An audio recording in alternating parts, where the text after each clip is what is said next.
Suruchi Jain is now joining us. Suruchi, I believe you had a look at the numbers. As expected, HDFC Bank, solid quarter?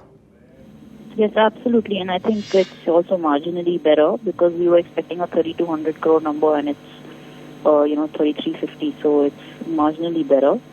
And so we stick to our, growth forecast of 20% overall earnings growth for the full year. Right. What do you make of the marginal increase in gross NPA? Does it worry you?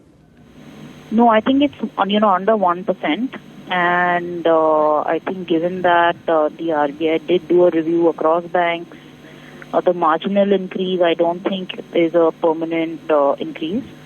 I think it's probably just a 1 quarter increase, and I'm not too worried since it's still below the threshold 1% that we look at. Right. The management would be talking soon at about 2:30. What would you be eyeing out for? What is the outlook that you want to see? I think I'd be, interested more in the overall long-term trends.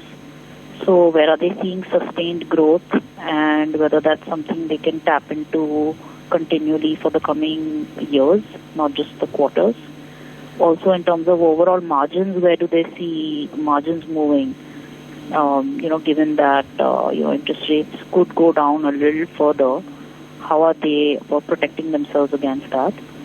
And I think overall, these are some things on the overall cash payments business and the digitization on how they are taking those initiatives and how they will pan out into operating costs going down.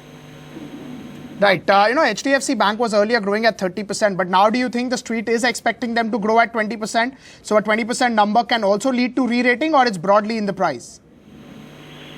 Yeah, I think, 20% is the growth that people are expecting, and I mean, so are we. We have an earnings growth expectation of 21% over the coming 5 years.